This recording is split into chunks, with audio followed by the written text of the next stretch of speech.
All right, let's just leave it at whatever. It was at 50.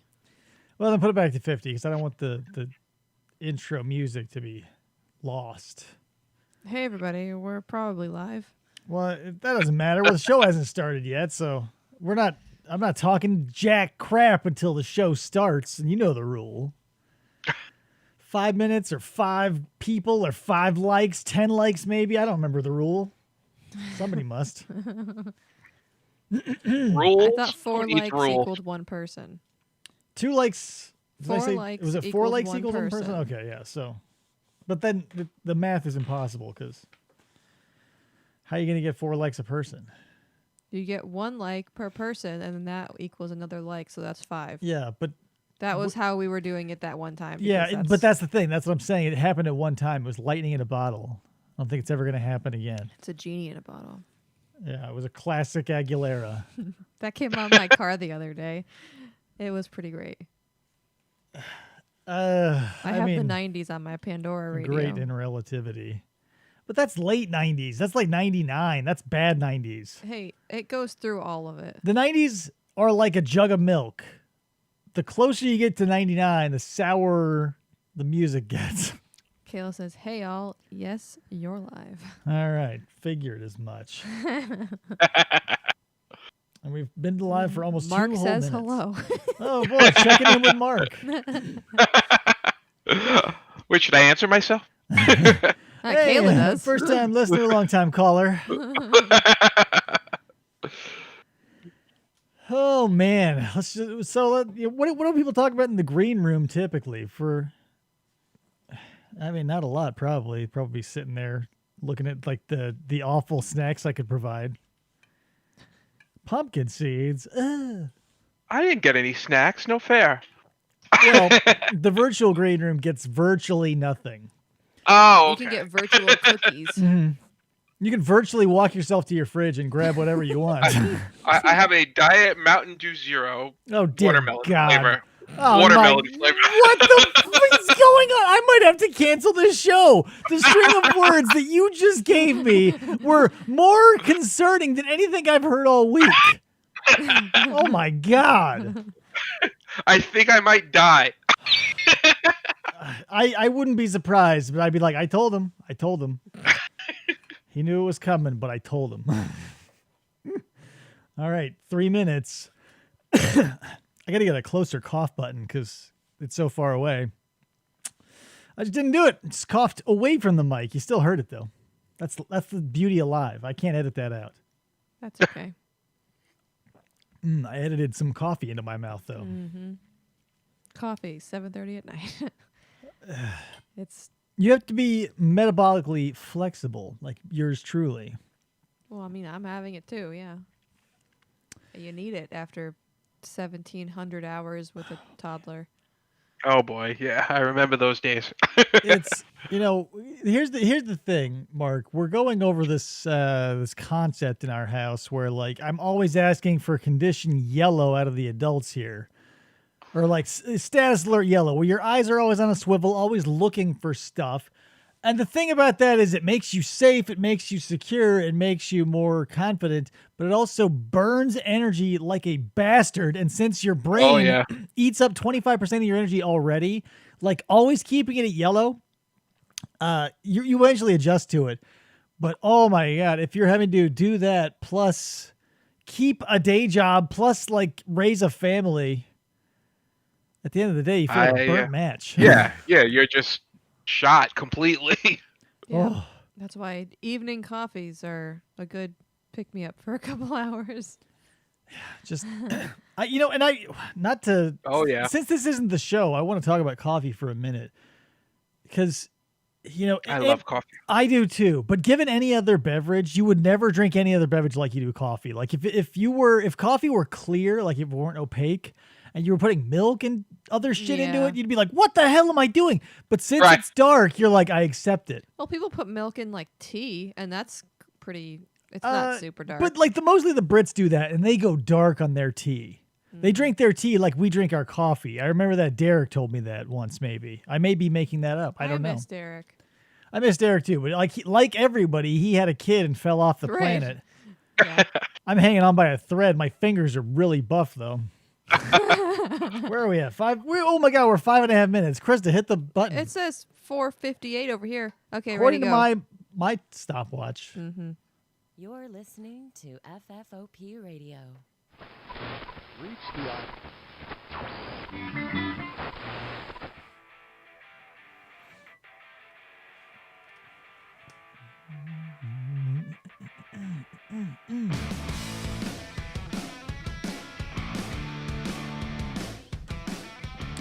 Hey everybody and welcome to the show. My name's Dave. It's Flamingo Friday. You may be thinking, Dave, you're not wearing any flamingos. That's not a flamingo shirt. It's a hibiscus jumper. Correct. These are flowers, but I'm wearing a flamingo pinky ring. So it's like the kid who comes to school, wearing like green striped socks on St. Patrick's Day so he doesn't get pinched. Let me introduce you to my usual co-host. Let me pop her in the stream here. Oh. Whoop, there's Krista over there on the couch. Didn't know I was gonna be on camera. Hey, I figure why not? It was set up, and that's fine. A little warning would have been nice. that I gave you a little. I said, let me get it up. I could have put makeup There it on or was. like. Not There she worn is. I'm not this. wearing a single stitch of makeup, and I feel confident as a Maybelline cover because girl. of the jumper. It is. Here's the thing about this jumper, though. Semi-comfortable. I think the waistband is a little too high because it keeps wanting to ride up right below my nipples, so I have to keep pulling it down. It's probably unisex. And as a consequence, since it is a short pant-legged jumper, my testicles are very close to escaping at all times. So TMI. as I transition from that into this, let me introduce you to our guest. You may have read his name in the title. You may know him from the last time he was on. It's Marc. Marc, welcome back on the Hello. show. Good evening, everyone. So, I thought, who should I talk to about giant monsters? I was like, well, obviously Marc. He knows a lot about giant monsters. And luckily, I didn't force you into Team Godzilla, did I? No, you didn't force me to Team Godzilla at all. That is where my loyalty resides. Okay, so that's what I Team want. Zillow, I mean. Zillow. Well, well, yes, the real estate team. Yes. Team. Yeah. When Kong needs to sell property in the center of the earth, he goes with Zillow. It's the place to be. Go Godzilla. I just had to say that once. Anywho, so I'm glad because full disclosure, on the other show that I'm on, we reviewed it or whatever, yada, yada, yada. But I couldn't get into a debate with him because he is waffly on the team choice. He can't decide whether it's Zilla or Kong. So I am definitely solidly Kong, and I'm glad that you're a Godzilla fan. Since I was a little kid. Now, so unpack it for me because everybody has that moment, that first Godzilla movie moment. So give me yours. So my fondest Godzilla memories are here the day after Thanksgiving. They used to have a marathon like every day after Thanksgiving every year. Okay. And it was just a whole run of all the Godzilla movies. And I'm talking when I was 5, 6 years old this was. So I just used to, sit and watch that all day. Yeah. So I think that's where my problem is. I don't have a Godzilla touchstone that's legitimate. I have a fool's gold nugget. I have no touchstone of either. Well, I remember that a lot, and I also remember there used to be a thing like the 4 o'clock movie or something like that. So after school, Yeah. that used to show Godzilla movies a lot too. yeah. See, and that's the thing. I screwed up. Something happened where I was not exposed to a full-blown Godzilla movie until I had seen Pee-wee's Big Adventure. And for whatever reason, if you've seen Pee-wee's Big Adventure, obviously, Marc, you've seen that movie. Yes, absolutely. So I'm going to unpack it for the people who haven't. If you have not seen that movie, Pee-wee rides his magic bike through a Godzilla movie. Of course he does. And it's legit. King Ghidorah is in it. It's not a phoned-in fake Godzilla ripoff. And I loved that so much when I saw an actual Godzilla movie and had to sit through all the dialogue and all the human characters. I was like, boop, checked out. Because all I wanted was the fights. I wanted Pee Wee Herman to show up. So I feel like I missed something. However, I saw my Godzilla moment was the 76 Kong Okay. with Jeff Daniels, but that wasn't Yep. what hooked me. Jeff Daniels is whatever. He's a nice looking, thick bearded, adventurous dude. The effects look great for the time, but you know what was the ribbon that sealed that package, Mark? Can you guess? Did we lose you? No, I'm still here. I'm just thinking. I can't remember. I don't remember that particular version that well. Spoiler alert, it's Jessica Lange. Oh yeah. Oh yes. I'm I trying to think like some Kong set piece. You know? no. It hit me at the right age where we had that Oh, yeah. movie on VHS. I fell in love immediately with King Kong. And then Jessica Lange walks into the picture and that iron lock of Kong turned into stainless steel. So then we come and see Godzilla and I'm like, for me, this, Kong has the ladies and Godzilla has a bunch of talky people in between the fun parts. So I have a really weird memory of the 76 Kong, Okay. which is I was 4 and my dad took me to see it in the theater. And he went out in the middle of the movie to get popcorn or whatever and came back and told me that after the movie he had a surprise for me. Well, I lost any ability as a 4-year-old to concentrate on that film any longer. Uh-huh. And I think we left early because I had to go see what the surprise was, which was a King Kong T-shirt that he had bought, at the popcorn stand. Nice. So that's like my strongest memory of the 76 Kong. Yeah, it's an easy mistake to make as a parent because you do something for your kid, you get excited about it, and you want to spill the beans immediately, and then you fuck up everything you had planned because you ruined it yourself, which is whatever. So I get that. Exactly. But I have seen it, a few times since then. So Uh-huh. I it is a fun movie, but that's like my strongest association with it. Yeah, that's the thing with monsters, and maybe you'll agree with me. My theory on monsters is if they hit you at the right time, they sink in like glue. Any other time in Oh, your yeah. adolescence, they bounce off you like BBs off a Ford pickup. No, absolutely. I think that's true of music, movies, all kinds of things. It's all about when you hit it at the right time in your life that it sticks with you. Yeah, but monsters, more Well, yeah, because specifically. that's like a primal thing with childhood and fears Yeah. and monsters. But I'm even extrapolating beyond that. Like, let's say Jason, Freddy, like I'm saying monsters from Godzilla all the way down to Chucky. Boop. Sure. It does take a very special mindset that some people never leave. So that's the caveat. If it doesn't hit you at the Yes. right age, you can go around that if you never mature. So if you find Fair enough. if you find something later in life that we all found as kids, I've done that, and I'm like, oh, whoops. I don't get it. Yeah, that's the thing. I came to Godzilla after that window shut because Kong already slept in. Gotcha. Slipped in. Slipped in. Slipped I gotcha. He stuck a giant banana in there and wedged it open. So now, I want to talk about what is your favorite Godzilla movie? My favorite Godzilla movie is actually the first Okay. because it's dark and kind of scary Hmm. especially for that kind of movie. All right. So yeah, that's the thing. I was wondering if you were going to go old school or new school.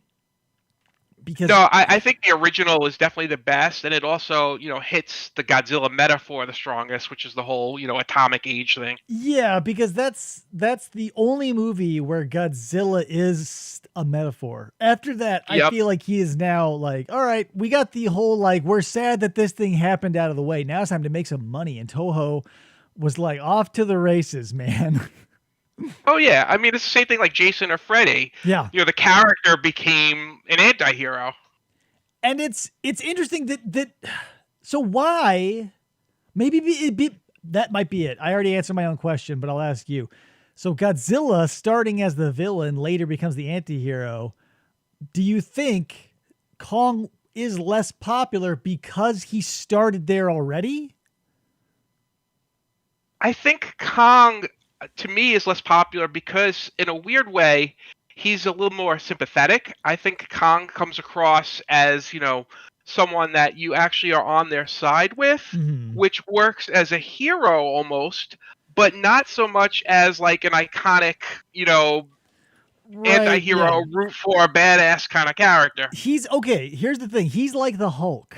I was gonna ask you, is anti-hero like the Hulk? Yeah. He's kind of like the Hulk because the Hulk, when he hulks out, he's, at very little of his own wits are under his control. So he is basically an anti-hero. There's a lot of collateral damage, and you can't look back like at Superman and be like, hey, thanks, everything you did was perfect. The Hulk, to kill one dude, can also wipe out 400 civilians. And it's But sort of that recklessness that Kong has too. He can be like in the 70s one, or with Fay Ray even, there's the ability for him to chill out, but he's really easily pissed off. But he's more easily relatable. Like, I think, you can relate to him almost as human type character.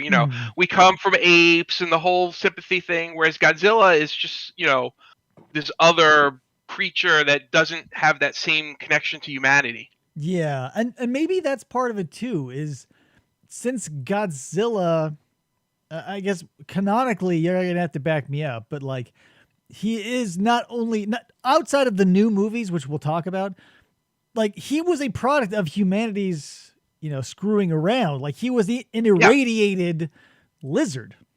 Yeah, pretty much. I mean, he was spawned out of, what we did. And so Kong is just there. Like he was always Right. just a big ape. Like everyone's like, oh, well, we found it. Like maybe that's what's compelling about it too, is like Godzilla's the gift we gave ourselves, whereas Kong is the gift we went and picked up and brought home when it's shit on the floor. But I was just going to say also, like, Kong had a home where he wasn't necessarily bothering us. Yeah. Godzilla is like, I'm here to mess up your shit. Like, Yeah. That's it, Mark. That's it. Because we have to, every time there's a Kong movie, we have to go get him and bring him here so he can fuck up our shit and then go back home. Godzilla shows up, no provoking needed. So maybe that's how you get sequels. Because here's what I want to talk about. In the sequel to the 76 Kong, King Kong Lives, which is in 86, starring Sarah Connor herself. I'm forgetting her name. I barely remember that film. I know what you're talking about, and Who's Sarah Connor? Tell me her name. I know. I got Linda Hamilton. Linda Hamilton. Thank you. So Linda Hamilton as a nurse, it's a slight twist on the same bullshit. In the first Kong, they say, "Oh, look at this giant monkey. Ape. Monkeys have tails. Apes do not. Let's get this giant ape to Skull Island. Bring him here. I'm Jessica Lange. Things go crazy." So we can't. He's already here now. We can't bring him back to Skull Island to be like, now let's bring him back again. So in the sequel, he's already there, but they've been keeping him on life support for 10 years. Right? Don't they like restart his heart or something? I'm trying to remember that one. Get this. They don't restart his heart. They give him a brand new one. A That was it. $7 million giant heart. But the crux is we get a double dip because we already got Kong, and since he's here, we don't bring him back from an island. We're going to bring him back to life. So we double down. He needs a blood transfusion from another giant ape. Uh-oh. Doubling down. Let's go get another ape and bring it here. We'll have twice as much mayhem and monkey shenanigans. And, I need to revisit that one. it doesn't really work. Oh no, but it sounds like a fun train wreck. Oh yeah, when I saw it as a kid, like I thought it was just as good as the 76 one, but keep in mind I was probably sub 10 years old. Kayla says, I haven't seen the new one. Hopefully there aren't any spoilers. So there's nothing to spoil, Kayla. Here's the thing. Don't worry about going in because I worried about that too. Because before we did the review of it that hasn't been released yet, I was like, I'm gonna look out. Don't watch any of the reviews because I want to be surprised. Here's the big spoiler: a big ape fights a big lizard. That's Spoiler it. alert! Yeah, that's it. That's the great thing about this movie is it's bulletproof. There's no story to pick apart. There's no science to be like, hey, how dare you? Like, it's all such a fun ride that even if someone told you and walked you through the movie from start to finish, you'd still want to see it. I saw it. I want to see it again. And I do not do that willingly often. That's very true. So I think there actually is an attempt at a story which is completely It's so like bare a bones. mess. It's such a mess, but it doesn't matter at all or No. take away from the fun of the movie. No, the story is it's the cartilage of this. Okay, so let's say the movie is King Kong. The human characters and their story are like the cartilage holding his knee together. Yeah. Like if it fell apart, he'd still have another leg and he still has two arms and you probably wouldn't even worry about it. Exactly. Like you're not there for that. And every time that happened, No. I checked out. So even if I wanted to, I could not spoil it. Yeah, like bottom line, they fight. Yeah. So just impressions, Mark. How did this movie find you? And I feel like obviously I know how it did. Yeah, I mean, you could tell I loved it. The thing about it was, it gave you what you wanted. You got to see lots of screen time of Kong fighting Godzilla, and that's what I was there for. And you know what? Not only that, because everybody wants that. But when it is too much of that, you get like your latter day Godzilla flicks before this new reboot where there are a ton of fight scenes, but since it's basically the same thing every time, it gets very old very fast. The thing that this movie does that no other movie in its genre has for me yet is give the monsters character. Like, Yes. It's great to watch them fight. That's awesome. But when you give them character and personality and you have them interacting with the world and they're not just mindless killing machines that humans scuttle about the feet of, it's so rich. Every fight scene feels so visceral and you're invested. Because Kong, when you look at his face, you're like, oh man, he's so upset right now, or he's so frustrated, or look at that thing, he's hungry. Like Yeah, you can see what's absolutely. happening. It's even with Godzilla and with his heel turn, because I've not have you seen the rest of this Legendary Monster series? Yes. So this is the first one since the first Godzilla that I've seen. Oh, okay. So, but I'm familiar with the storyline insofar that Godzilla has been friend to all mankind up until King Kong shows up. Yeah, sort of. They, More or they less. kind of walk. They walk that fine line with it, but yeah. Yeah, and I think that's what maybe that's what every Kong movie misses too, is maybe this is a spoiler, so I'm not going to give away any characters or whatever, but Kong's interaction with humans is a lot more benevolent in this universe, and it has to be out of utility. And I think that's what's so great too, is you finally have a movie where Kong isn't like just a guy trying to get along in the big city where literally everyone wants him dead.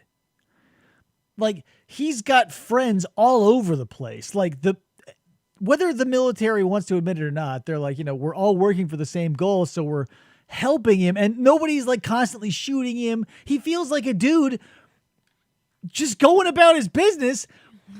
He's a real boy. Yeah. Yes and no. I mean, he's confined. He doesn't like it. He's raging. He wants out. Right. But he's not.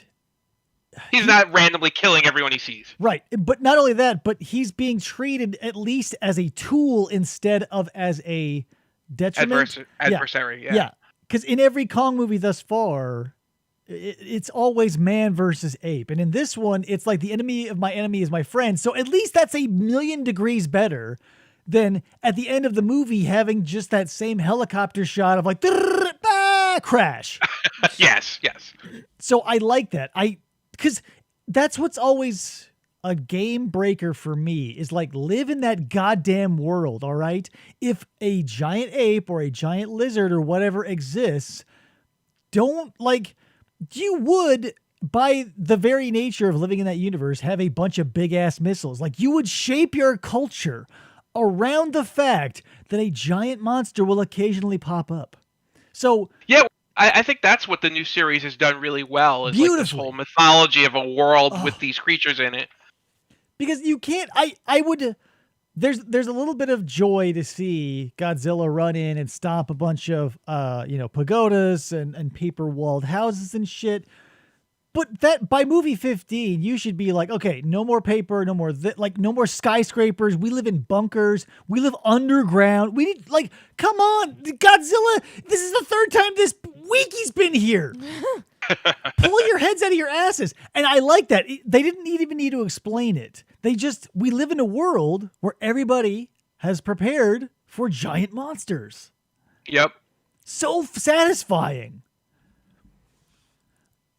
Kayla, But go ahead. Go ahead. Kayla just said monkey versus ape. Kong must be a monkey because he has a lot of tails. But a bump. Not happy about it. And I think David stumbled close to $1 million idea. Pee Wee Herman versus the Hulk. Versus the Hulk.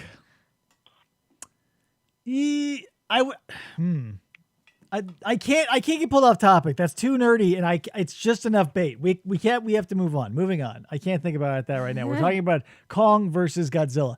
Also interesting thing. You realize that no one ever calls him King Kong.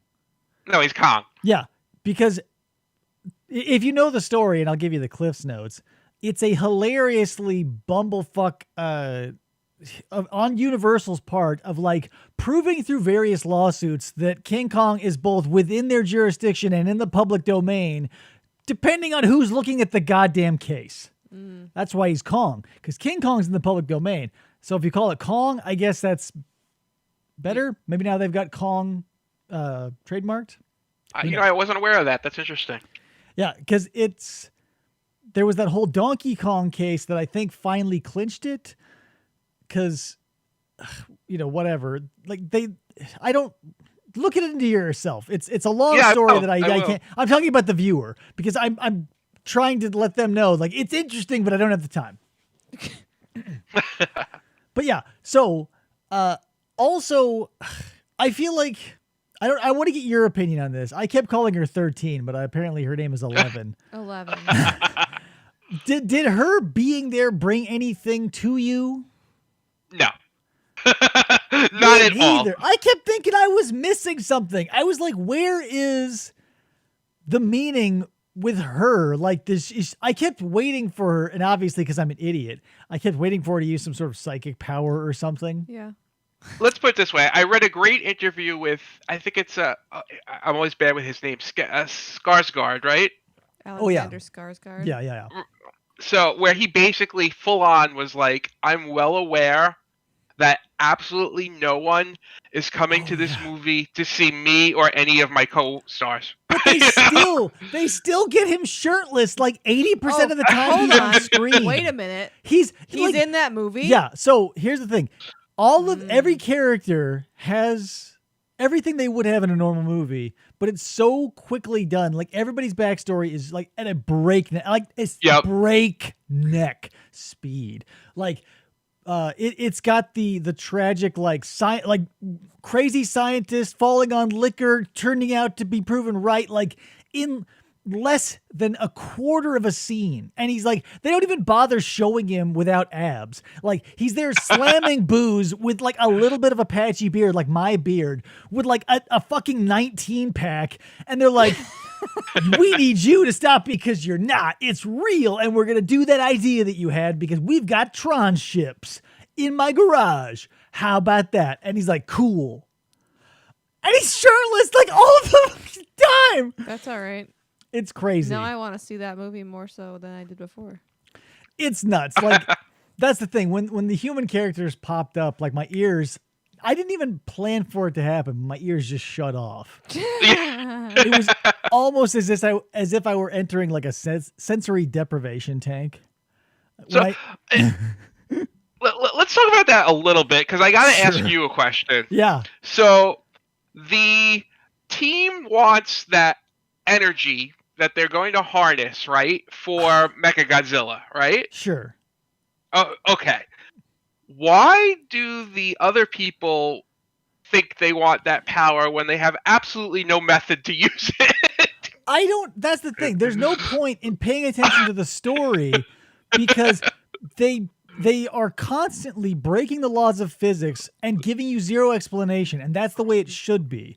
Either if you're going to blow bullshit science up my ass, it better have a lot of legwork done to fool me, the layman, with fancy words, or don't even bother. And that's what this does. They just went with the "we're not going to bother." Yeah. They said, hey, guess what? They're not bothering like to hide anything. They're like, here's all of our cards. You know what monsters we're populating the universe with. But it's fine. The only sticking point. So, Kayla, if you're worried about plot, cover your ears for the next 30 seconds. She's leaving anyway. Okay, bye, Kayla. She's like, I can't stick around. Have fun, and I'll watch the replay later. Then I'm not going to worry about spoilers from Kayla. now on. So okay, oh God, this is going to give me fits because obviously we've got a history now of human interaction with these giant monsters because there's no way in hell any of Kong's friends, family, relatives, distant or otherwise, made that fucking palm print activated gate. And I guarantee goddamn T, they didn't somebody helped him make that axe. But here's the thing, in the context of the movie, I don't think that's what they're going for at all.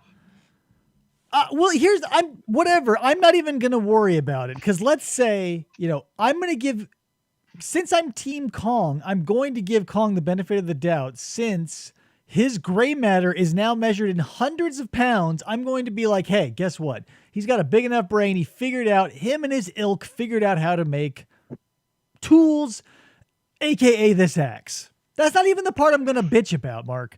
I love that part when he picks up the fucking Godzilla shard back. Oh, it's awesome. I'm not complaining about it. I'm just saying I don't think there's any idea other than that King Kong and his people did this. That's it. There's nothing deeper. Bullshit. Bull ass shit. Because we have now seen that little girl interact with him so many times. They are intertwined. Humans and Titans are intertwined. I don't care what you say about anyone else. This is at least true for King Kong. Kong without the king. Some goddamn natives got into the middle of the earth somehow with him and chiseled that thing in the stone because it fits the goddamn axe. There's no way. I cannot give Kong that much credit. He can build the axe fine because he takes a bone, he takes a Godzilla spike, he puts them together and wraps some leather around it. I get that. That you don't need higher intelligence to. For an ape, no matter how large, to sit there and be like, you know what? I'm going to chisel the exact shape of this axe into the floor where all the goofy power is because I'm tying and correlating a bunch of... No way. Humans... Let's back up a second. If I'm remembering right, and I only saw the film once, I think that's a whole circle of axes. I did not see I only saw the one. Okay. So for the listener, what we're talking about is the center of the earth theory and blah, blah, blah, blah, blah. So Skull Island is a whatever. You can get to the center of the earth and yada, yada, yada. So we see a bunch of dead, not dead Kongs, but skeletons. We see a bunch of skulls and bones and shit. And I was watching very carefully. I saw a bunch of bones. I saw skulls. Right. So I saw evidence of a lineage of a Kong history. I thought that was Godzilla-ish bones that they used to build to get those, the tail pieces to make the axe. Okay, so yes and no. When he first walks in, we see all the Kong skeletons. Okay. Yes. When we get to the inner portion and everything's going, caca cuckoo, and there's purple and there's blue and there's orange shit flying all over the place. I only saw one weapon and I was looking hard because I wanted to pick this movie apart for accuracy with fights and stuff and mechanics. It was pretty good. So what we have is that huge that is definitely a Godzilla related femur. Right. But well, if I'm proven wrong, we'll see. But I only saw one, and there was only one hole for one axe. Well, no. So the Godzilla tailpiece, the scale, whatever you want to call it, The right? spike, plate. The I'll call it a spike. plate. Okay, the plate. Like a Stego plate. So that that goes into that hole, but then there's a circle that is made of those Godzilla spikes, and my assumption was that each one had the pole as well and was an axe. I could be wrong because, like I said, I only saw it once. But see, in my memory, I remember seeing just the hole with the one axe, and like it was just a bunch of blue that was like veins from the whatever atomic energy that charged up Godzilla and the axe. I have to see it again. But that's we're not even at the part. It doesn't matter. Yeah, It doesn't matter. That's not even the part that got me so angry. But I'm glad that we talked about it because I'm a little less angry about it. So the crux of the thing is like we've got these spaceships that can go through this portal to get to the center of the Earth, so we can get this little blue rock that's got all this good shit in it back up to Mechagodzilla. Right. But here's the thing. In reality, if you are trying to acquire an element, here is the process you will need. You will need to go to the place the element is, collect enough of it for your purpose, stow it away carefully, go to the place you need it, and use it in the application physically. What you cannot fucking do is stick an antenna on it and hit upload. I fucking lost my goddamn mind when they were like, oh, there's the energy. And they were like, dude, like they essentially the equivalent of pulling out an iPhone, opening an app and downloading the energy of the Earth to Mechagodzilla. Yep. What the fuck? So easily could you have just had one of the crony ships escape and drop a marble-sized chunk of this beautiful blue garbage into the Mechagodzilla. But they download it like an app. Yeah, I don't know. That whole portion of the quote-unquote story made zero sense. I was willing to cut this movie so much slack, but when you physically need, like, imagine it like this, Mark. Let's say it's a real-world situation where it's not Mechagodzilla and it's not a blue piece of the center of the Earth. It's like a nuclear reactor and it's a rod of plutonium. You can't take a picture of that plutonium, send it to the reactor and be like, you know what to do. That was... Even if you let that go, which is a big stretch, I'm still stuck on what the other people were going to do with this energy.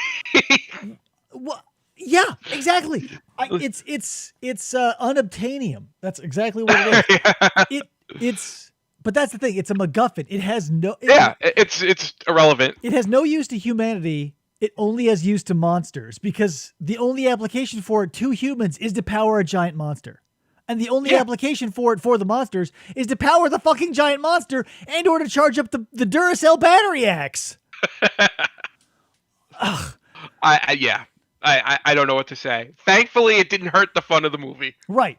That's the thing. Once we get past it and the download is complete and Mechagodzilla can upload all those gigabytes of Earth power, fuck. And he jumps into the fray. I was like, okay, we're moving on. And that's one of the great things about the movie is it's the breakneck speed of the stuff that isn't the monster fights. I only had a second. My blood, only one bubble came out during the boil. It was so fast. So Because then you're just moving on. Yeah, we're done. So why? Okay, so I don't know anything about these characters. Why do they want to make or create or upload a Mechagodzilla? Okay, so it technically every time they have Mechagodzilla show back up, it's the same goddamn story. They take the bones of, depending on the canonical material, it's the bones of Godzilla. They wrap metal around, or it's something, whatever. He's a plot device to keep things in check. He's the human attempt to throw their hat into the ring with monsters. It's the only Right, thing it's- the Japanese do. They don't reinforce their houses. They don't teach people how to evacuate cities quickly. They throw all their money into Mechagodzilla. It's basically the anti-Godzilla. Yeah. That's the easiest way to look at it. So Bizarro he won't Godzilla. destroy them No, he always does. He always goes evil at some point and fucks shit up. because he's a monster. Right. And that's the thing. It's lockstep pattern, but it's done in a fun way. Yeah. In this, It's playful. Yeah, in this one, this is the softest bit of science because we've got Oh man. we've got a bunch of cables. Ghidorah heads. Yes. Well, we've got one Ghidorah head that is Right. So I don't know how they do this. They just put a bunch of fiber optic cables on the skull, one of the skulls that was dislodged from King Ghidorah in the last movie, because that provides the interface from a human to a Mechagodzilla. Why you need to go from a human to a robot through a dragon, I don't know.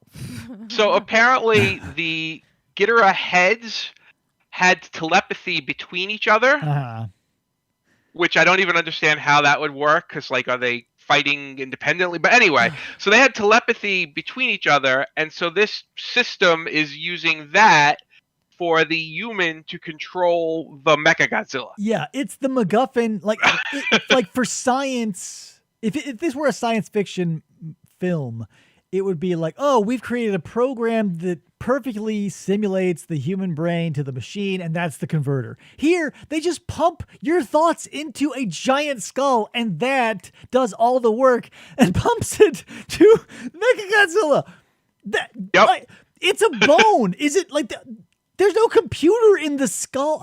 It's like I said, soft. So let's take this to the next level, which is when the human is gone, Oh, somehow Ghidorah regains consciousness to take control of Mechagodzilla. right. Okay, so here's what I think I figured out by reverse engineering it and with a little help from my co-host. So, when when Mechagodzilla gets the full download of the Earth juice, it fries our dude controlling it. Right. Because humans can't handle the power of these blue starbursts Too from the much center of the processing Earth. power. Yeah, so it fries him and somehow reactivates King Ghidorah and throws it into Mechagodzilla. And he immediately adapts to this new body, realizes he's in a fight, and continues Right. undaunted. Yeah, he's like, well, he has a rivalry with Godzilla, so this is perfect. Yeah, he's like, oh, whoa, this is a layup. And so here's the thing in the movie that stuck with me, because I had to have that explained to me, because when our hackers are hacking and he's like, oh, I'm going to use water on this computer, or booze in this case, to short it out. Here's what I was thinking. I was thinking that Ghidorah's whatever consciousness was in the skull got zapped up to Mechagodzilla completely, and that the juice in the computer console just fucked with his head and gave him like a little and gave Godzilla enough of a breather to turn things around. Right. But the other theory of this movie is that, and I don't buy this at all, is that Ghidorah's consciousness never left the skull. It was just controlling the Mechagodzilla the whole time, and that the water or the booze just gave him a little zap, which I call bullshit on. I don't think that was the intention at all. So, but that opens up a world of questions, because does that mean, number one, does Mechagodzilla have a hard drive in there? Number one, why? Because if you're controlled by a human, why does it need a hard drive? In case the human breaks down. Then just make it a fucking robot. You're looking for way more logic than this film is going to give you. I know. I'm trying to unpack things that I shouldn't, but that's why in the other movies they put the bones in the fucking robot to begin with. They don't stick a human in between the bone and the robot. But whatever. So here's the thing. I did a little research, and by little I mean very little. I looked up a couple of articles that only backed up my opinion. So here's what I'm going to say. My ground. Well, that's how you do research, by the way. I became dogmatized in my own opinion. So perfect. But this is the theory I had from the jump when I watched the movie, and I wanted to debate about it because to me, I don't care how much juice you give Godzilla, Kong has the intelligence and the dexterity that will 10 times out of 10, I think, wipe out a lizard. Even Godzilla, like, he's fast in this movie. Like, compared to what you would expect and what we've seen, he's gone from, oh gosh, I don't even know. I don't even know what to like him Point that to. they're still growing. Yeah, that too. But even so, since he's bigger, that should make him even slower. Because Kong, like the shape of an ape, is built for speed. It's built for movement. It's built for that sort of shit. When you take a lizard, pull it up off two of its legs, and give it a huge ass, whatever. Give it all the atomic breath you want. It's going to have limitations, especially because its computer is a lot more simple too. And yet I would argue that the film tries to say that Godzilla won. Really? I think it's very clear. Really? Well, now you're deluded. I don't think it's clear at all. I thought it was very ambiguous, and I wasn't even going to say very. I thought it was ambiguous, but if you want to get into it, I think Kong won, like, hands down. No, well, one thing I'll say is that the director made a point, all along to say that it will not be ambiguous, that there will be a winner. And I think that... Go ahead, what were you going to say? No, just, I think that is a great way to cut through the bullshit, because if I were going to make an ambiguous ending, I would say there's definitely a winner and leave it at that. Because everybody can get in their camps. If I say, I don't know, it's up to you, then you'll deal with a constant stream of fanboy bullshit. If you leave it ambiguous but tell them it's definite, your hands are clean, my friend. Okay, but here's the thing. Godzilla stopped Kong, right? I mean, it happened, in the first or second or whatever it was fight. Kong was down. Okay, do you want to break down the first fight? Okay. So, I will give you, because I had to, I will give you the first fight because that is the only instance in which Godzilla will have superiority. He is an aquatic animal. Do what you want when Kong has 5 ships to jump across and the rest is ocean.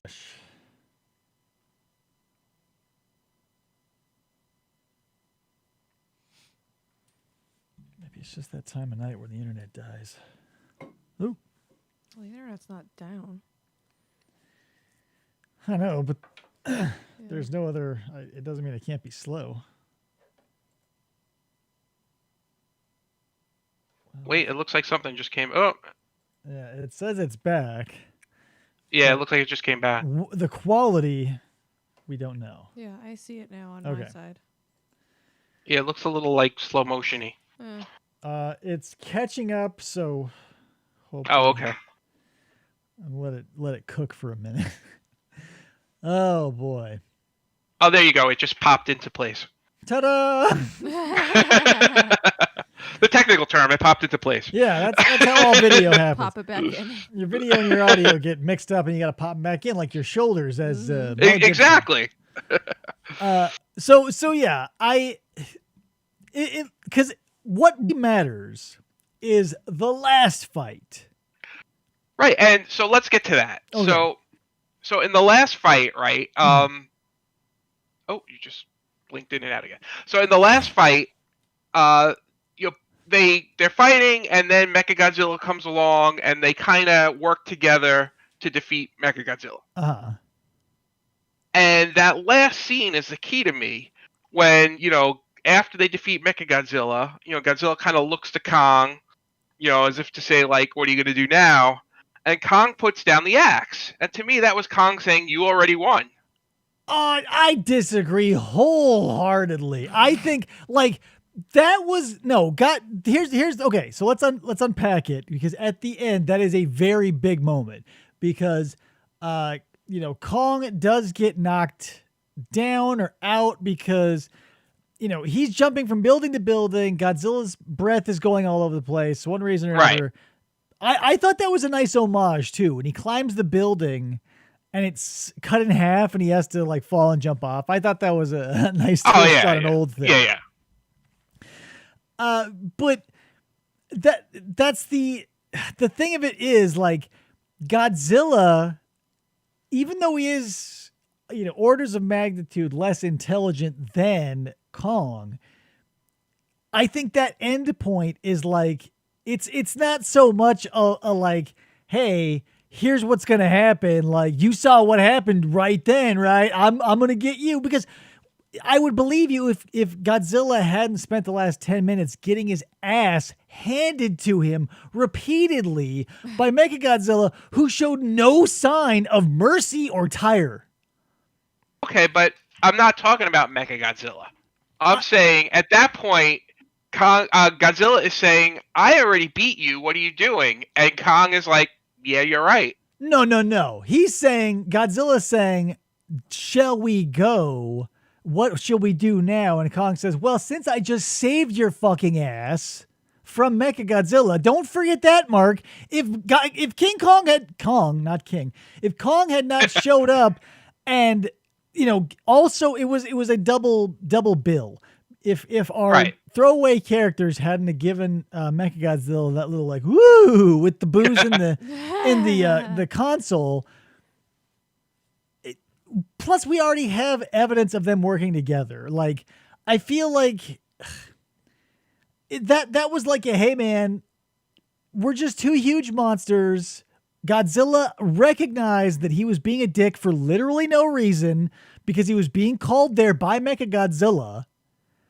And now that Mechagodzilla's gone, they're like, okay, cool. We can chill. I'm going back to the middle of the earth. Godzilla, you can go back to where you're going. But that's not the way the mythology has been presented through the past movies. The mythology keeps saying that if King Kong is present, Godzilla's coming after him. But then it kicks that theory in the dick. Because they... I don't agree. Well, because in this movie, I'll give you evidence. Because in this movie, they keep... when our tech billionaire...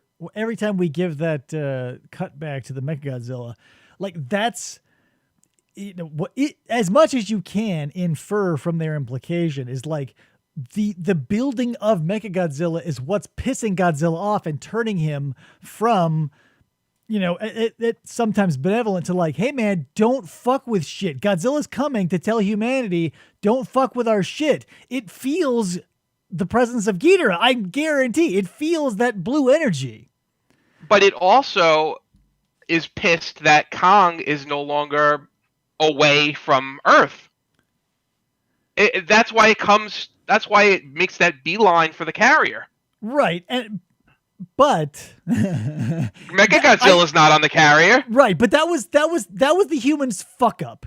Godzilla was coming to shut down Mechagodzilla, and the humans just happened to be screwing Kong over by keeping him doped up in an element that is not his. Like, if they'd have waited or gone earlier, I don't think that would have happened. That was just he was on his way to Mechagodzilla. He was not headed to Skull Island. No, right, because that's the thing. If Kong stays on Skull Island, Godzilla's fine. The minute Kong is brought off of Skull Island into the rest of Earth, or however, the way this is presented here, then he's pissed and he's coming to get him. Yeah, but I'm saying like that yes, that is true. Mythologically and canonically speaking, yes. However, I was led to believe through the movie that the pull of the humans fucking with King Ghidorah's skull and that whole Mechagodzilla nonsense was pulling his ass to, where was it, Hong Kong? Yeah, so here's what I think. Yes, the whole point is that Godzilla's been calm because A, Kong has been away, and B, there's been no reason for him to come. Now you've got this whole Mechagodzilla thing, which is calling him out. But in response to that, the humans now bring out Kong, which is another problem for Godzilla, and he heads to that also. Right. I think that's like the minutia of what we're getting at here is though, like Kong is there by no choice of his own. Like Godzilla wants to go shut down Mechagodzilla, and Kong is the put upon everyman pulled out of his house by a bunch of asshole humans and thrown at a monster who hates his guts. Right, but Godzilla doesn't care who brought him there. Oh, I know. Godzilla just cares that he's there. He's coming after him. I know, but I'm just saying, like, I don't think that first fight would have happened if the humans weren't so desperately stupid, because I would have either gotten his ass there weeks before or a week after. So how does Godzilla know that Kong is off of Skull Island? Does he get like a text? They're all, so like they're titans. They're like linked. Yeah, it's like, so think of it, the easiest way, because they did it and they stole it because it's free. It's Greek mythology. These are the Titans. They are the rulers. They, humans, they're worship them. They're proto things that have been here since before the dawn of time and yada, yada, yada. And they're all, linked because they're all these weird and tied together with this blue energy and the hollow earth theory. And it's a whole long string of bullshit. Okay. I just have to interject and say that I love the fact that there's light in the hollow earth. Oh yeah, I love it. Because I think now that's the thing. If you don't know the hollow earth theory, they really do not explain it to you. So I know the hollow earth theory. So in the Civil War, this idiot came up with this theory. I can't remember his name, but he came up with this theory that the earth was hollow and that the inside had its own, whatever. Cool. Hollow core. Yeah, it was hollow, and it like had life, and it was like the land that time forgot, essentially. There was also another crazy theory that we are in the center of the earth looking out at like the inside wall of shit, and like stars are just sort of whatever. It's all zany bullshit. But right. Moral of the story is it's got its own ecosystem. It's got water, it's got clouds, it's got its own sun, everything. But it's all magic because there's floating purple rocks and there's giant, magical gushers and shit. So that's perfect. I don't mind. None of this matters. I love it. I'm just saying, like, we have an intelligent creature here. And not only that, we have proof now that Godzilla can run out of juice because he's got to get his battery charged. I think all the Titans do, because that's how they get Kong juiced up. Right? So, but my thing is, I feel like at the end, Kong is saying, I'm putting my axe down, I'm done, the earth is yours, I'm going to my hollow earth. No, okay, so yes and no. I think that he's definitely throwing his axe down, being like, fuck it, fuck this. You suck. I'm going back home. You're not even worth it. That's why Kong is superior. He uses his intellect to be like, hey, I could win. However, why spend the energy? I'm a giant ape who can go to the center of the earth and no, it'll bother me. So he throws down his axe and he goes, peace out. Maybe he only has so much energy left and he has to use it to get back home. No, because all he's got to do is jump down a hole and fall. Like, that's all. It's so crazy. I don't know how he gets there. The way they get so the way they get to the center of the earth is basically down a cave with a bunch of hand grips that King Kong can just, like a monkey bars, right through. But if you're a human, there's a big swirly Stargate portal that'll crush you if you don't have a special Tron ship. Because gravity reverses. Yeah, that's the thing. It's like... And for some reason, gravity reversing is symbolized visually by a Stargate-style portal. Exactly. Which is whatever. And here's the thing. I was like, okay, so is it just by virtue of he's so big that Kong can just jump through? But since he's running off of blue Earth energy, it's like, whatever, obviously. But I think that's it. Since there is no dialogue and the narrative can be woven any which way you want, I think it's interesting that you saw it as Kong being, fuck that, I can't do it, I'm out of here. Because the way to win a fight is to not get in one. if you don't want to die in a fight, don't fight. And now that like Godzilla had got his ass kicked by Kong and then it got his ass wiped by Mechagodzilla, and then they had to like sort of team up and do that whole like the enemy of my enemy thing. Like, I'm sure Godzilla wanted to fight and keep going because he's got that lizard brain. He's dumb. But King Kong's like, you know what? This place sucks. Humans suck. I'm not fighting for this. And he's like, I'm out of here. Peace. And he jumps back down to the center of the earth to poke at purple rocks. That, to me, belies a winner. So I just remembered, because we mentioned the gravity reversing. So after Godzilla beats the crap out of Kong, that's how they wake him up, by using the gravity ship to restart his heart or whatever. But I think that here's the thing. They did that simply for the callback to the 1967 version.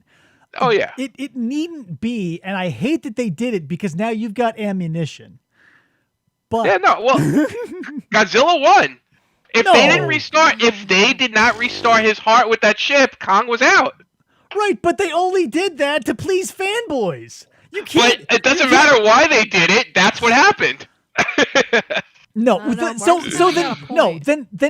then your argument is out the window, because if Kong dies, Godzilla dies, because Mechagodzilla was not losing that fight and was not going to lose that fight. Okay, but all right, back up. So Godzilla kills Kong, Mechagodzilla kills Godzilla.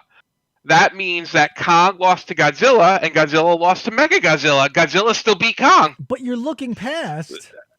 Not every fight has to be won with your fists, Mark. If you're smart, you can It walk has to away. be one with not dying. And Kong didn't die. Kong walked away. Because of the humans. Yeah. If it wasn't for the humans, he was dead. See, and that's bullshit. It's a bullshit plot device that you now get to hang on to like a goddamn, like, this is your life alert bracelet, and every Godzilla fan will get to be like, look, the blah, blah, blah. Yeah. The whole movie is confabulation. But I'm not going to give you so easily the fact that they wanted to do a callback to him getting zapped by lightning in the original and take that as a whatever. Well, you don't have to give it to me because it's in the movie. This is such bullshit. Whatever. Like if you let's say whatever, you and I get into a fight and you fall over and then someone zaps you. All right, let's just back up 1 second, because if you and I get in a fight, I'm dead.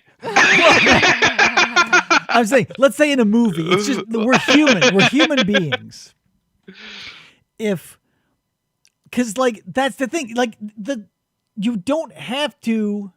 Maybe that's the thing. Is like, since Kong is so cerebral, he uses different tactics, because you can technically win a fight.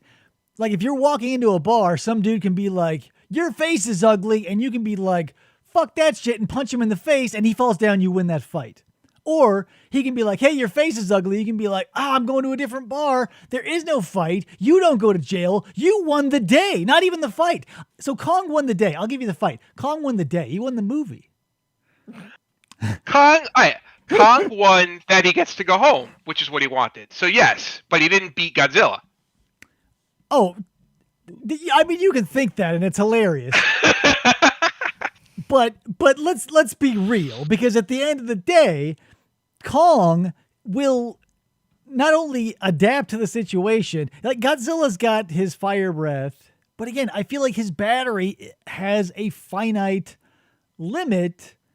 But then again, kind of like Kong's heart. We don't see. I forget. Please, refresh my memory. How do you remember the specific set of circumstances that knock Kong down?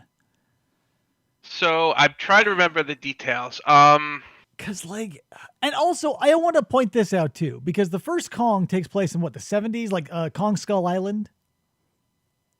Oh, the Skull Island.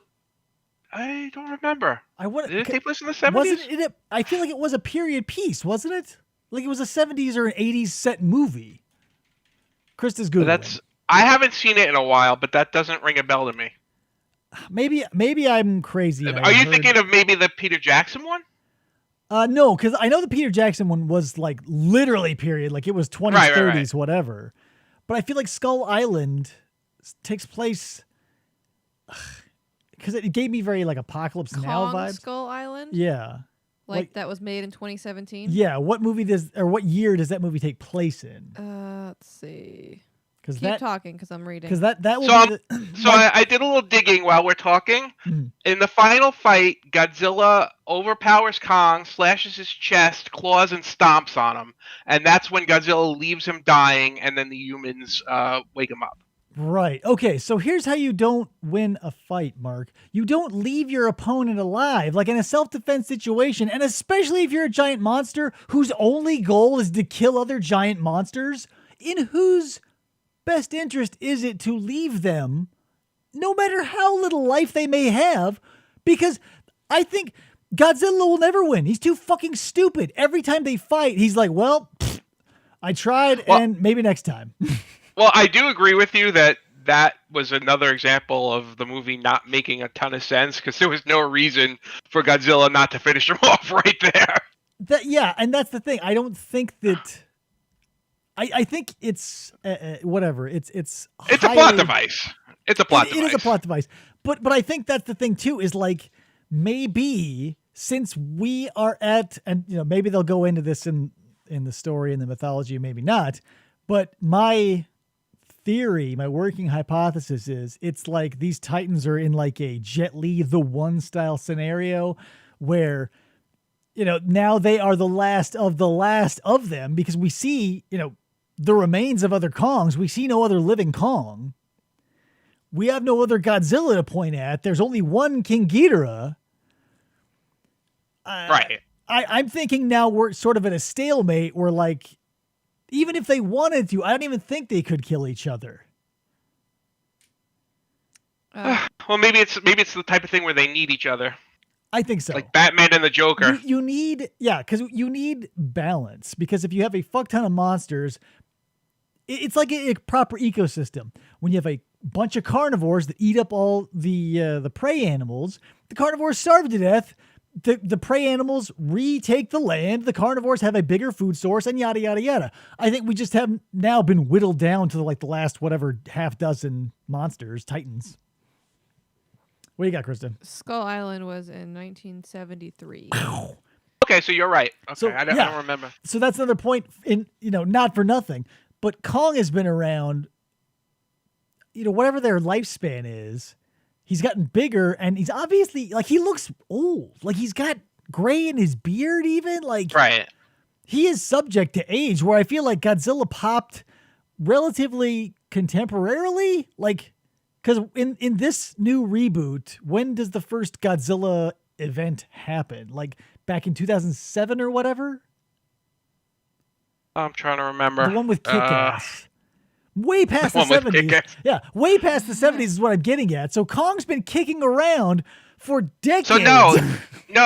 In the old one, I mean, in the first Godzilla movie of the new, timeline, whatever you want to call it, the first Godzilla experience, I believe, is 1954, because they talk about trying to kill him with a atomic bomb in the 50s, Well, and technically, and then it's in 1999 when he comes back. technically in Skull Island, it started in 1944 because World War II fighter pilots get interrupted in a fight by a giant ape. Right, that's Kong. But- But Godzilla, I think they make Yeah. mention of 1954. Yeah, but I think that's because it's possible that back then we could have had more of the Kong lineage, because whatever, I don't know, maybe because they describe it as like Skull Island is a piece of the center of the earth that popped up to the surface.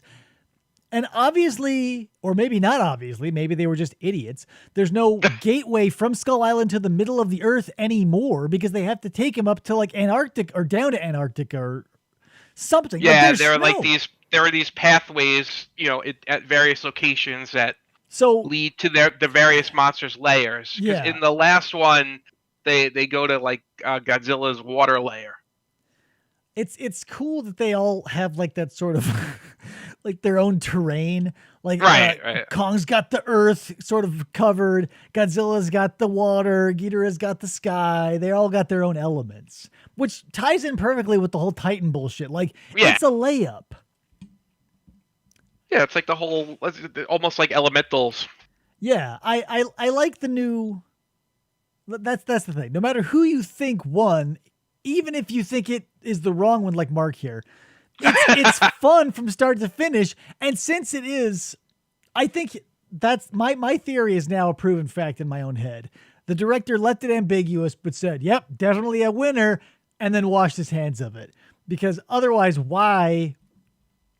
Even like the only way you would have a definite winner is if like one was holding the other's head at the end and it didn't wink like Freddy. I was just gonna say, Yeah. like, No it's winking. the same thing as Freddy vs. Jason. But that was magic bullshit. This is like if Godzilla, because that's the thing. I was surprised, maybe not, because that would be a horrifying thing to see happen because Kong is so close to us. But like Godzilla's, finish him style move is always the same. It's the grabbing the mouth, opening up, and shouting the atomic breath into the face of the person. And it almost happened to Kong. But that would have been horrifying because if you do it to a monster, there's no weird like allegory of human blood that would have been spraying all these people. Let's face it, they're not going to do that No. because they're going to wait and see what happens with this and decide if they want to make more. Yeah. You would never see Kong get a face blast from Godzilla. Like Ghidorah can tank a couple because he's got extra heads. You're never going to see the finisher on a stable character.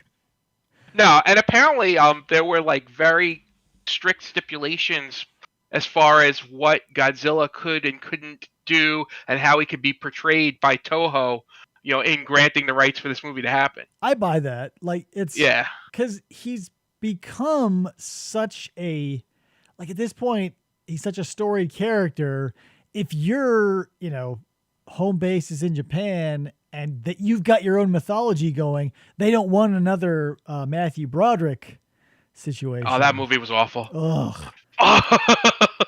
But yeah, I think that's why I think there was probably that's why some of Godzilla's movements and stuff seem abnormally quick. And that's the thing too. I think that he was juiced up and speeded up for this movie to be able to compete with the superior agility of Kong. Yeah. Well, and Kong was made bigger and given an axe to compete. They wanted to balance it out. Yeah,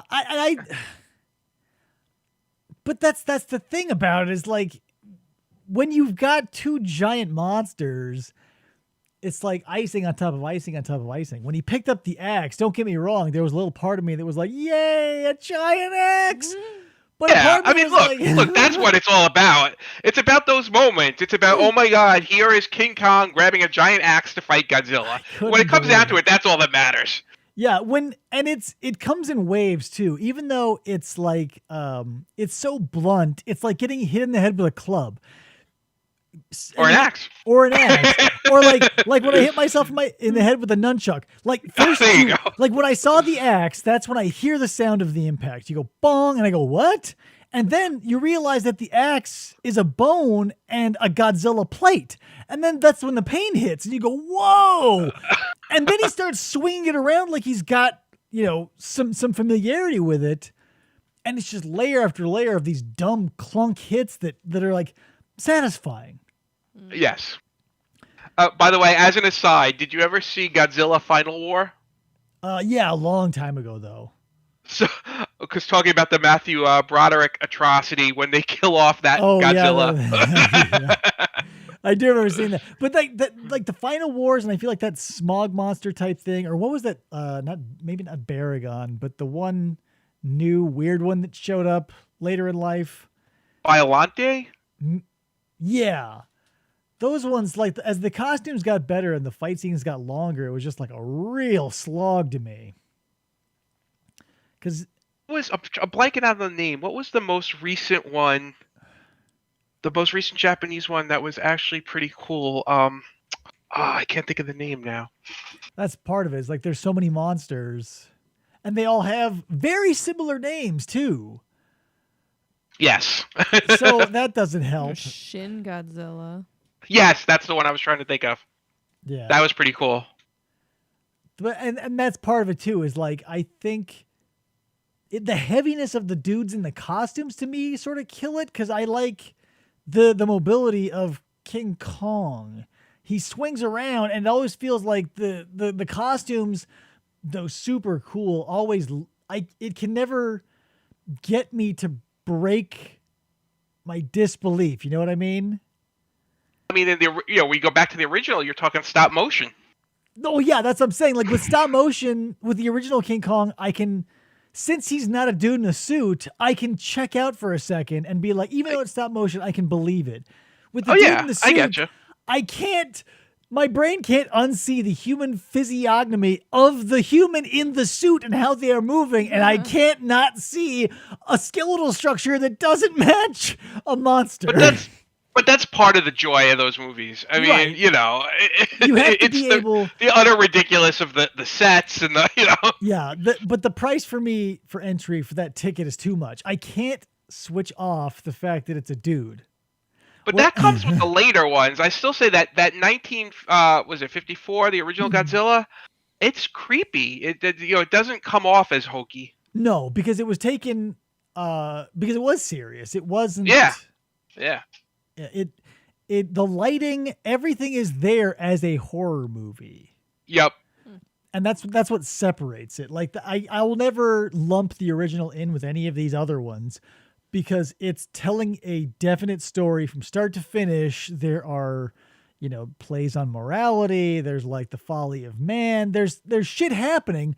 Whereas in every other one, it's like, oh shit, the water's getting all bubbly. There's a monster. Hope we got Godzilla. Oh, there he is. It was lockstep. That's the thing. Somehow he morphed into a defender as they went along, as opposed to, an opponent. Yeah. You have to, though, for longevity's sake. Yeah. Yeah. And that's why Kong can't have any longevity, is because he's the put upon every man. He isn't the guy who comes, kicks over your pool party snack tray and is like, hey man, screw you. You invited the dude. So that was your bad. Godzilla's the dude who shows up, who does it uninvited. And there's mileage. There's more mileage, because with someone you hate, you can eventually learn to love them if they can change. But if you have to keep bringing Kong back, he's going to be pissed every time. He's kind of like, leave me alone already. Yeah, I get that. As a guy who is constantly annoyed by other people's problems, I get that. That's why I like Kong. He's the put upon every man. And he's hairy like yours truly. Did you like the Peter Jackson version? Yeah, I did. I thought that was good. I don't think I've ever, since there are so few, I don't think I've ever seen a Kong movie I didn't like. And the only one I haven't seen is Son of Kong, the sequel to the original. Oh, I've seen God. every other one. I saw Mighty Joe Young, too. Oh, Mighty Joe Young was great. It was great. Yeah. But, I mean, I will say, as much as I, love Godzilla, I still love Kong, too. It's just I like Godzilla more. Right. I still like Godzilla and all the... Yeah. I'll never say that he shouldn't exist or he's bad. I just don't think he's as good. Well, that's where you're wrong. I mean, there's science on my side. I've got top article writers all over the internet proving my points over and over. Plus, I was on 4chan and 8chan and 9chan, and they all agreed with me. Yeah, I was on Reddit, and the dude I was talking to seemed pretty credible. But that's the great thing about it, is like, since we don't live in that universe, we get to play around in it. We get to do the Freddy versus Jasons, the Chucky versus Michaels, the whatever.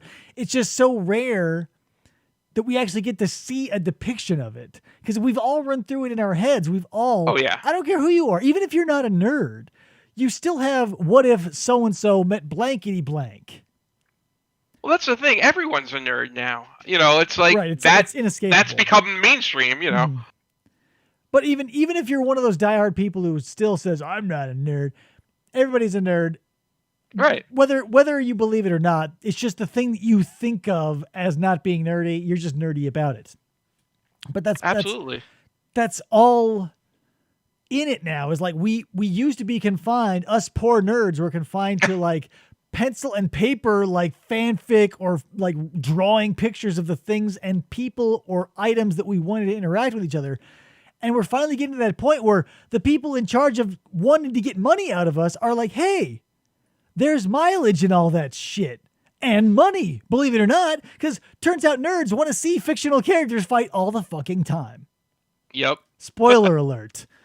You know, if people could put aside their bullshit and just be like, hey, like, because Freddy versus Jason needn't had take so long. Because while everybody's sitting here being like, I don't want to bet and I don't want to, nobody makes any money. You can make half a lot of money or you can make nothing of dick, you assholes. Give us what we want. Yep. So- I mean, that whole my story MTV. could be a whole separate podcast. Seriously. Okay, yeah. I was gonna ask a question, but it's not related to Kong and Godzilla. Oh, Yeah. go for it. It's in the same milieu, I'm sure. Why? So, is there a reason why they chose Freddy versus Jason and not like Michael Myers? Whoever versus owns Jason the property. That's the thing. So the story behind, so Freddy has always been a New Line. Like that was, Freddy was the savior of New Line. Yep. And Jason came out of, I want to say Paramount. Yeah, Paramount. And later got sold to New Line. Yeah, after Paramount was like, this is too scummy for us, New Line snapped it up. So we have Oh, different so it's whoever companies. owns the- Yes. And so for someone to be like, I want to have Freddy meet Jason, you've got to talk to New Line, you got to talk to the other one. Paramount. Well, no, not Paramount anymore. Oh, right, 'Cause right. But The other New Line and I think it's Warner Brothers now. Warner Brothers has it now. Warner Brothers has, Has one of them. has I think Friday the 13th. Yeah. Yeah, and that makes it even of a bigger headache because if it's like two, like let's say it's Full Moon and New Line or Lionsgate, it's like who gives a fuck? Like they're Reiki dinks who can come together. As soon as big players enter the picture, you know it's never going to happen because Yeah, and this is all like an oversimplification. It's even more complicated than this, Yeah. but it's a million ways of complicated to say that everybody wants to fuck each other over in the deal and end up making zero money and zero people happy. Yeah. I mean, even once New Line owned both characters, it took them forever Yes, to agree like on a script. decade. Whatever. Problems be what they are. Right. The stars have to align. Cthulhu has to pop his head up out of his goddamn crypt to be like, you got this one. And then they'll make a Freddy versus Jason. He'll pop back down. And maybe another 40 years or so, we'll get like a Chucky versus Michael or whatever. Yeah. But who It's knows? amazing that all of that hasn't been tapped, but Yeah. Because like, let's say, because now Nickelodeon owns the Ninja Turtles and Warner Brothers owns Batman. There's a wildly popular Ninja Turtles Batman comic book crossover, and I bet it would make $1 billion if you made a dark, gritty Ninja Turtles Batman thing. yeah, I mean, I can't see them going live action for that, but I could see that as a cool animated. I beg to differ. Because like that's the thing is like we know, No, I'm not saying it wouldn't be cool. I'm saying I can't see them deciding to make it. right? I think that yeah, because now there we had hope for a return to costumes because we were stuck in the uncanny valley with CG for so long. Yep. But like here we go again with Kong and Godzilla. They were constantly CG and completely believable the whole time. So I would It's love, all a matter of how well it's done. You know, it can go Right. both ways. and that's the thing. I would on a smaller scale maybe that's different because I would prefer to see dudes in suits as turtles and a dude in a suit as Batman because they're occupying the same space Right. and they can react to each other organically. It's real easy to make an giant ape, interact with a small child because you can only show his finger. Yeah. We need the whatever Henson workshop to make us some more. This is all never going to happen. But No. speaking of crossovers, there are fan crossovers. And have you seen the Batman versus Predator with Clark Bartram as Batman? Yes. Oh, that's That where was you- very cool. yeah. That's where there's a whole documentary on Netflix. I don't know if it's still there about the dude who made that short. Oh, really? I haven't seen that. Like that guy is super interesting, but he seems like an asshole. Like he came out of the Winston effects shop and Oh, sure. just like had a lot of talent, but he's kind of like a Val Kilmer type dude who was like an asshole to be around. Anywho, moral of the story is like that was a great But you're never going to run across that either. It's like this dude had a bunch of money, time, and energy to blow on a small short, and he made his own Predator costume because he was, a Stan Winston dude. Yeah. But whatever. But then again, Lightly in a sometimes you bottle. get what you want, and it's just not that good, like Aliens versus Predator. That's the problem. Is like when you have these properties that everybody loves, everybody's got their own story, and when you have to give it to somebody, you have one story that's going to appease one type of fan, and the rest of us are going to be pissed. Yep. So you have to walk the line. I don't know how Godzilla and King Kong did it because I don't think anybody is complaining. No, well, because it gave you what you wanted. It didn't, it didn't like subvert what the fans were looking for. Yeah, I think that's it too. Is the simple nature of the story is what got us there.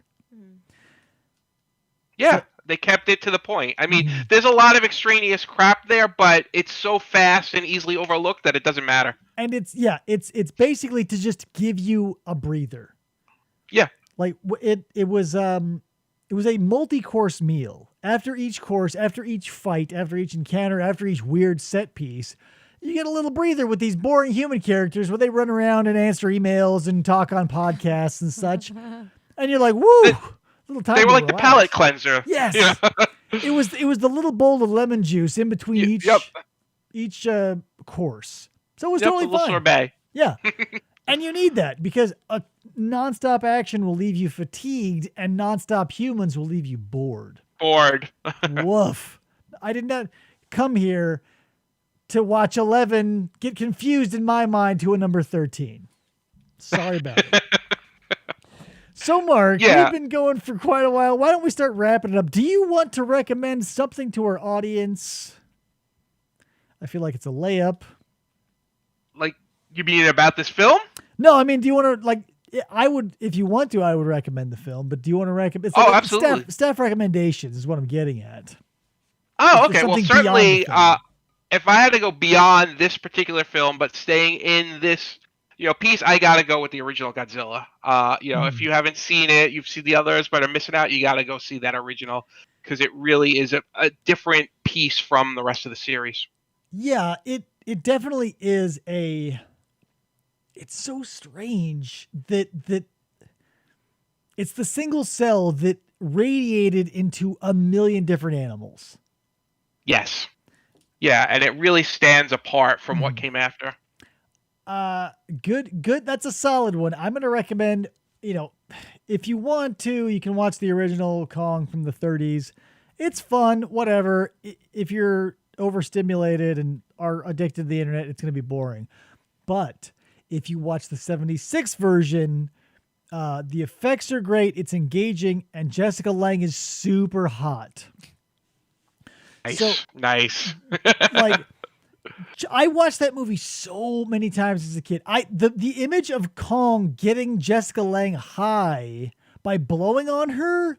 Oh yeah. It could have gone a terrible way. I like the lever that through the window, right? No, we like because okay, so here's the scene I'm thinking of is the natives keep doping her to make her compliant when they tie her up to give her to Kong, and he has access. Oh, in the beginning, okay. Yeah, and he has access to whatever that plant is, and like he gets it to her somehow, and I don't know why. Okay. It's just like a bonding scene or something, but he holds her in his hand and he blows on her, and it's the most convincing gorilla blowing scene I've ever experienced. His cheeks, puff out like a bellows, and she's all woo. So I don't know if it just reactivates some of the residual drug or whatever, or if his breath is just laden with the shit.